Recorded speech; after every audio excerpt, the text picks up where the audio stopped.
Hello दोस्तों, आज की इस वीडियो में हम कुछ डेफिनेशंस के बारे में बात करेंगे। कल जो आर्टिकल कराया था वो वही कंप्लीट हो गया।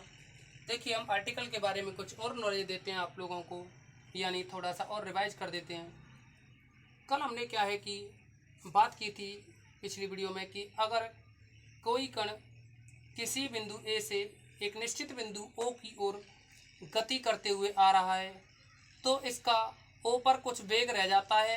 उस वेग की वजह से कण क्या है, ओ के बाईं तरफ गति करता है और ए डैश तक आकर के इसका वेग पुनः जीरो हो जाता है। फिर कण क्या है, ये देखिए, ये डिस्टेंस ए मानी थी, इतनी ही दूरी यहाँ थी ये। इसके बाद कण पुनः ए से ओ की ओर गति करता है और ओ पर कुछ वेग रहता है और उस वेग की वजह से कण पुनः ए पर पहुँच जाता है। तो दोस्तों, कण ए से ए डैश पर और पुनः ए डैश से ए पर जब पहुंचता है तो ये एक आवर्तकाल कहलाता है। ये क्या होगा, एक आवर्तकाल। तो यहाँ हम कुछ महत्वपूर्ण डेफिनेशन के बारे में बात करेंगे।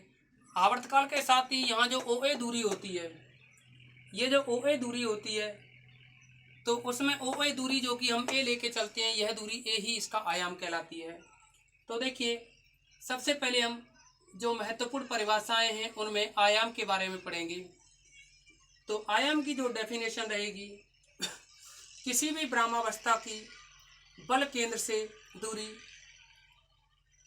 स्मॉल ए आयाम कहलाती है। यानी किसी भी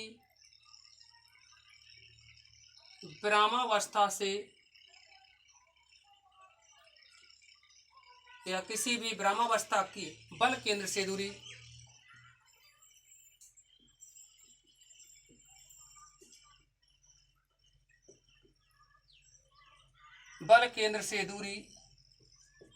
स्मॉल ए आयाम कहलाती है।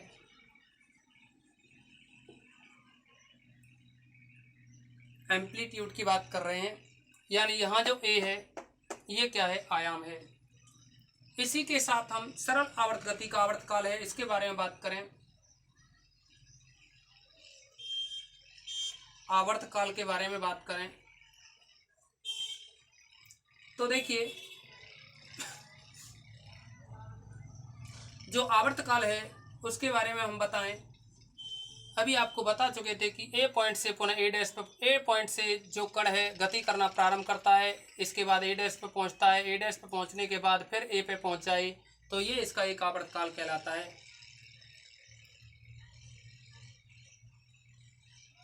तो हम ये कह सकते हैं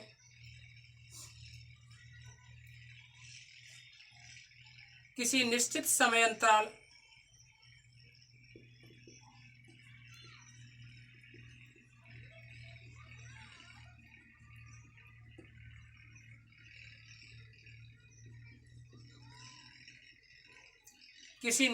अंतराल के बाद कण उसी स्थिति में आता है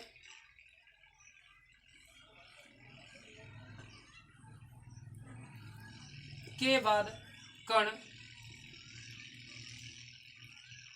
अपनी पूर्व स्थिति में आता है तथा जो वेग है उसकी भी बात करें इसमें, तथा वेग वही रहता है जो पहले था। यानी ओ पॉइंट पे जो वेग पहले था बाद में भी वही रहे, ए पॉइंट पे जो वेग पहले था वह बाद में भी रहे, ऐसे ही ए डैश पे भी पूर्व वाला ही वेग रहे तथा उसी वेग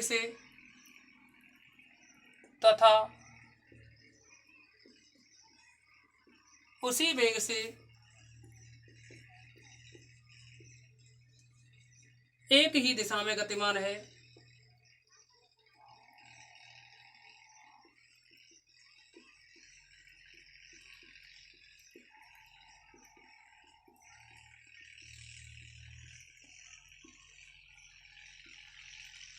तो हमने क्या कहा, किसी निश्चित समय अंतराल के बाद कण अपनी पूर्व स्थिति में आता है और उसी वेग से एक निश्चित दिशा में गतिमान होता है।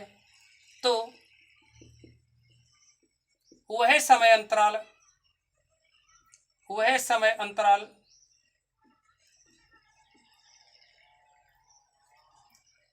आवर्तकाल कहलाता है।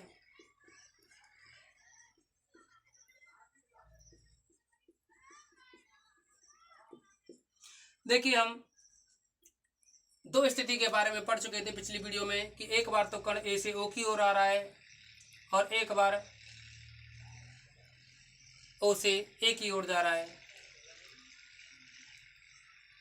तो उसमें हमने प्रूव किया था जो कि किसी समय टी पर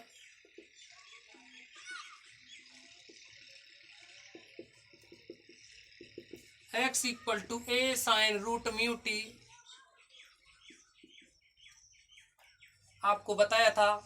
यहाँ अगर हम एक आवर्त की बात करें, किसी समय टी पर x equal to a sine root mu t होता है, तो इसमें x equal to a sine हम लिख सकते हैं इसको 2n pi plus root mu t. अब देखिए, इसको इस फॉर्म में लिखने के साथ ही आप लोग यहाँ अगर n की वैल्यू रखें तो यहाँ n क्या है, कितने यानी चतुर्थांश की बात होगी, एक राउंड में या दो राउंड में या तीन राउंड में आवृत्ति है यहाँ n, वो आगे चल करके डेफिनेशन देंगे। तो देखिए ये रहेगा, अगर हम n की वैल्यू 1 लें तो ये आएगा साइन 2 पाई प्लस का रूट म्यू टी। तो आप समझ जाएंगे कि sine 2 pi plus theta sine theta ही होता है, यानी साइन थीटा, थीटा की जगह रहेगा रूट म्यू टी। तो हमने इसको व्यापक रूप में लिख दिया है। इसी के साथ देखिए, अगर हम इसमें से कॉमन लें रूट म्यू को, तो ये रहेगा x equal to a sine, यहाँ से रूट म्यू को कॉमन लें तो ये बनेगा 1 upon root mu. Root mu जैसे ही कॉमन लोगे तो ये 2n पाई अपॉन में रूट म्यू प्लस का t बनेगा। अब देखिए, यहाँ एक और आर्टिकल के बारे में, यानी हमने एक और डेरिवेशन किया था, उसमें निकला था वेग v है, वो था a root mu cos root mu t. इसका भी जिक्र हम पहले कर चुके हैं। तो इसको भी अगर हम व्यापक रूप में लिखें तो ये बनता है a root mu cos 2n pi plus का रूट म्यू टी। ये दोनों ही, एक तो ये वाला डेरिवेटिव और एक ये दोनों डेरिवेटिव हम केस फर्स्ट और सेकंड में पढ़ चुके हैं। ये आपने केस फर्स्ट में पढ़ा था, ये सेकंड में पढ़ा था। उनकी हेल्प से हमने ये जनरल फॉर्म बनाई है। इसमें भी अगर आप रूट म्यू को कॉमन लें तो ये बन जाएगा ए रूट म्यू, और या ये कह सकते हो आप लोग, या तो जो डेरिवेशन है उसका उपयोग करो, या फिर आप लोग यहाँ से इसी का आप अवकलन कर दें तो सीधे वेग निकल आएगा। यानी हम इस तरह से भी लिख सकते हैं। देखिए, x जो है ये इक्वेशन फर्स्ट डाल दें तो एक का अगर उपयोग करोगे तो वेग निकालें, ये बनेगा v equal to d x upon d t equal to a, sine का हो जाएगा कॉस रूट म्यू टी, लेकिन इसके साथ ही रूट म्यू टू का करेंगे तो टी के रेस्पेक्ट में रूट म्यू बाहर आ जाएगा। इसको लिख दोगे आप ए रूट म्यू कॉस। अब देखिए, व्यापक रूप में इसको लिखें तो 2n पाई प्लस का रूट म्यू टी, ये बन जाएगा। अब यहाँ से वही कंडीशन आप पहले की तरह रूट म्यू को कॉमन लें तो ये आएगा ए रूट म्यू कॉस 2n। देखिए, रूट म्यू को कॉमन लेंगे तो ये बनेगा 2n पाई अपॉन में रूट म्यू प्लस का टी, ये रहा।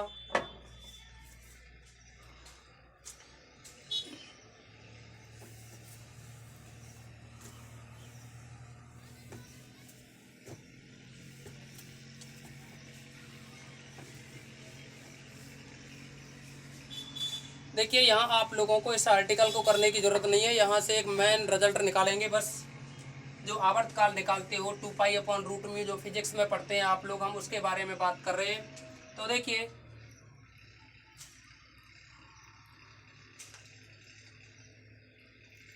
हमने अभी जो आर्टिकल यानी जो वेग निकाला एक्स की हेल्प से, ये निकला था A root mu cos root mu 2n upon में रूट म्यू प्लस टी। तो देखिए यहाँ ये जो फॉर्म है 2n अपॉन रूट म्यू, इसमें अगर n की वैल्यू रखते जाएं तो हर एक आवृत्ति के लिए आपको टाइम मिलता जाएगा। ये एक तरह से समय को व्यक्त करेगा। तो यहाँ से n की वैल्यू अगर 1 लोगे तो ये बनेगा 2 अपॉन रूट म्यू। तो ये हर एक राउंड के लिए जो आवर्तकाल है उसको व्यक्त करेगा। तो हम ये कह सकते हैं अतः आवर्तकाल इसको t से तो व्यक्त कर देते हैं और वो बनेगा 2 अपॉन में रूट म्यू।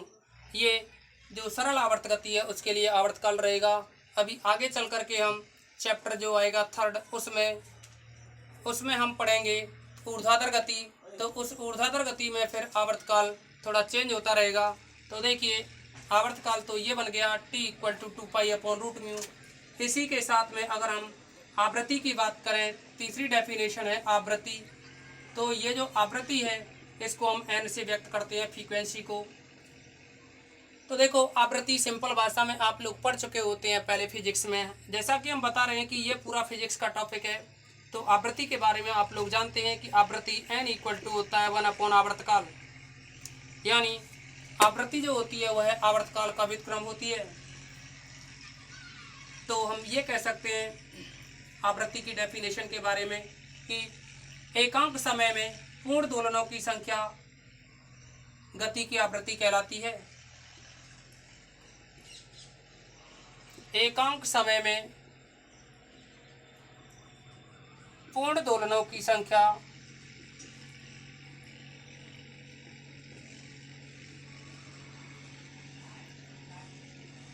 गति की आवृत्ति कहलाती है।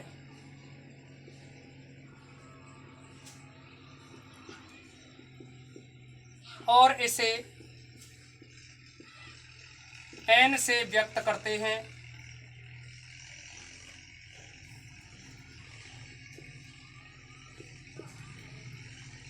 अर्थात आवृत्ति जो होती है n इक्वल टू वो होती है 1 अपॉन आवर्तकाल, या आप इसको ये कह सकते हो implies n equal to 1 upon आवर्तकाल जो t है उसके बारे में हम बता चुके हैं 2 अपॉन रूट म्यू होता है। तो इस रूट म्यू को ऊपर पहुंचा सकते हो, रूट म्यू अपॉन में 2 अब देखिए यहाँ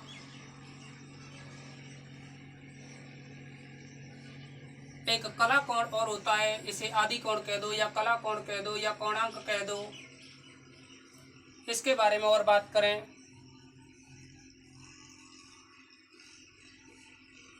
इसको कला कोण कह दो या कोणांक कह दो, और इसी को आदि कोण भी कह सकते हैं।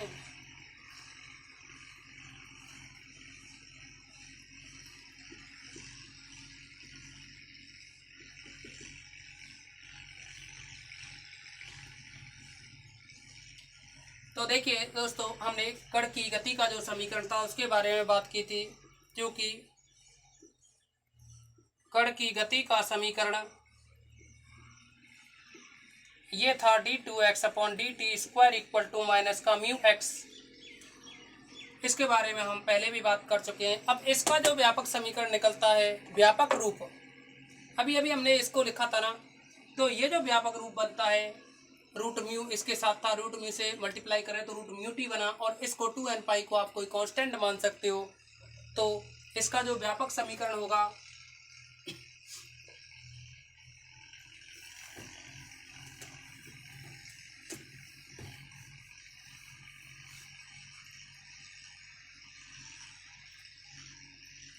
क्योंकि व्यापक हल और ये है x equal to a cos root mu t plus constant b, कोई भी कांस्टेंट।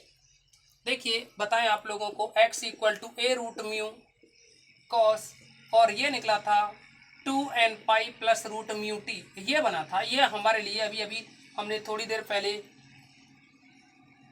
एक्स के बारे में बात की थी, यहाँ एक्स के बारे में बात की थी। आप इसको रूट म्यू ना लिखो तो भी कोई दिक्कत नहीं है, और आप इसको रूट म्यू को लिख दो तो भी कोई दिक्कत नहीं है, क्योंकि रूट म्यू कांस्टेंट है। अब देखिए, अगर हम यहाँ ये कह दें कि ये ए है, ये क्या है, ए है। देखिए एक्स के बारे में अगर हम बात करेंगे तो जो एक्स की वैल्यू थी, एक्स की वैल्यू कॉस की फॉर्म में थी इतनी, एक्स की वैल्यू कॉस की फॉर्म में ये थी, व्यापक रूप में, व्यापक रूप में ये थी। अगर हम स्मॉल ए को कैपिटल ए मान लें कांस्टेंट है, और ये है कॉस 2n पाई को अगर हम 2n पाई कांस्टेंट है, इसीलिए इसको अगर हम b कह दें और प्लस का रूट म्यू टी, यानी ये बना a cos root mu t plus का b। तो यहाँ जो b होता है कांस्टेंट, इसको कला कोण या कोणांक या आदि कोण के नाम से जानते हैं। तो इसका जो व्यापक हल है वो ये रहा, जहाँ अचर b कलाकोण कहलाता है।